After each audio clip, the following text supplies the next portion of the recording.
E aí, nono ano, tudo bem com vocês?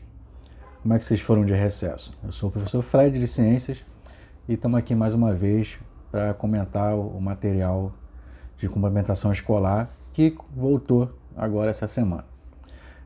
Antes de mais nada, avisar para vocês que esse mês a prefeitura está fazendo uma homenagem ao maestro Tom Jobim.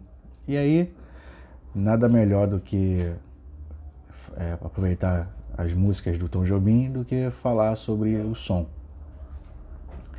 E aí nesse caso, antes de mais nada, vamos lembrar o seguinte: a matéria ela é feita por moléculas e átomos, e os átomos estão sempre vibrando, até no estado sólido, onde os átomos estão com a menor vibração possível, não significa que eles não estejam vibrando, tá?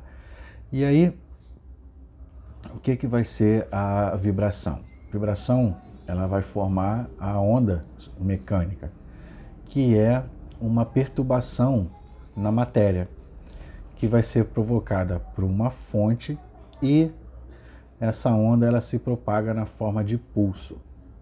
E aí uma curiosidade, as ondas do mar, como a própria música do Tom diz, é também um exemplo de onda mecânica, só que a fonte da onda do mar é o vento, que ao ventar vai perturbar as moléculas de água do mar e aí vai gerar essas ondas, tá?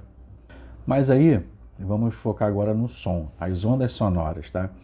Elas se propagam pelo ar e em outros materiais também, tá? E aí só para lembrar que o som precisa se propagar através das vibrações das moléculas e dos átomos. Então, o som só vai existir onde há matéria. No vácuo, onde não há matéria, o som não vai se propagar.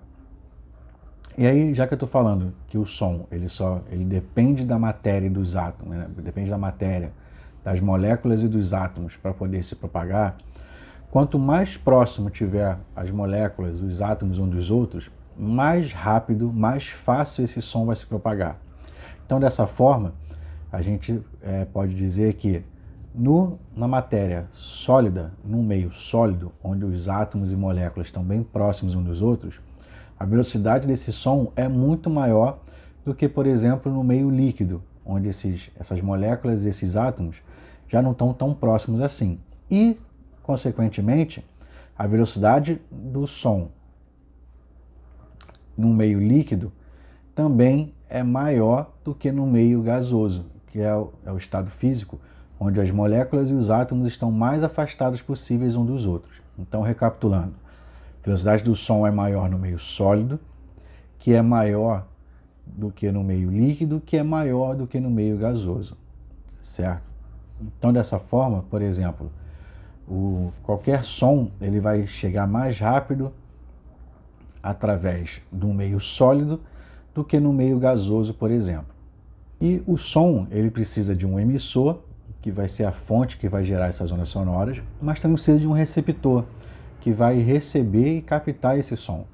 E no nosso caso, né, a orelha humana, ela consegue diferenciar algumas qualidades de som. Eu vou citar uns 3 para vocês. Então, por exemplo, o primeiro é a altura. O que quer dizer isso? A onda, ela vai vibrar. E quanto mais rápido essa onda vibra, a gente pode dizer que maior é a sua frequência. Quanto mais lento essa onda vibra, menor é a sua frequência. Então, ondas com altas frequências vão gerar um som agudo, aquele som mais fino, tá? E baixas frequências vão gerar um som mais grave, aquele som mais grosso, certo? Uma outra qualidade também é a intensidade. O som ele pode estar fraco ou ele pode estar forte. Isso tem a ver com o volume. Então, quando vocês aumentam o volume do som, quando vocês estão ouvindo uma música, vocês estão aumentando a intensidade desse som, deixando ele mais forte, tá? E por último é o timbre, que é uma característica que permite que a gente identifique qual é a fonte desse som.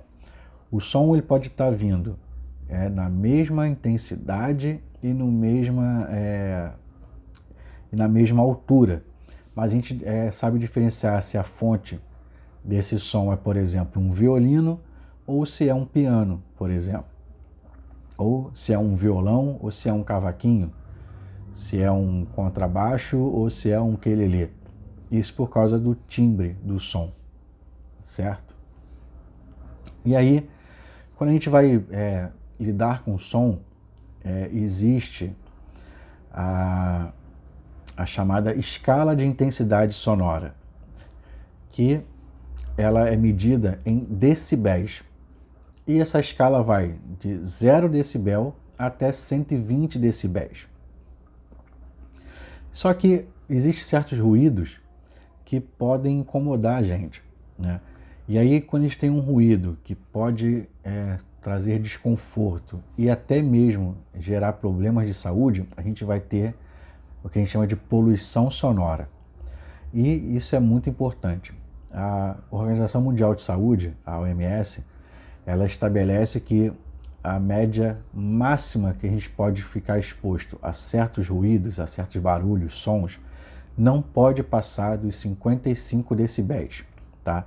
Se a gente ficar exposto diariamente a sons, a ruídos acima de 85 decibéis, isso já pode trazer para a gente, ao longo do tempo, vários problemas de saúde, inclusive afetar o nosso aparelho auditivo, provocar surdez.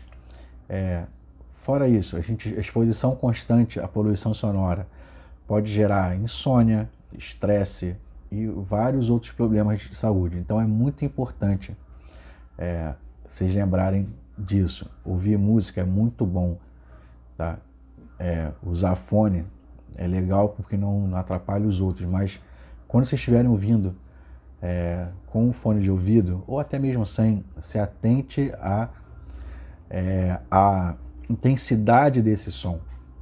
Se vocês estiverem num volume muito alto, constantemente, vocês vão acabar gerando para vocês problemas de saúde, como a surdez, tá? Não esqueçam disso. Então, pessoal, foi isso.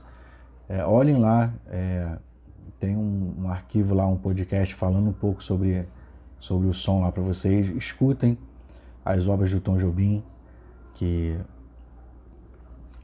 é bom que, se vocês não estão acostumados a um estilo de musical diferente, para poder ampliar o conhecimento de vocês. E até a próxima semana com o próximo vídeo. Valeu, gente!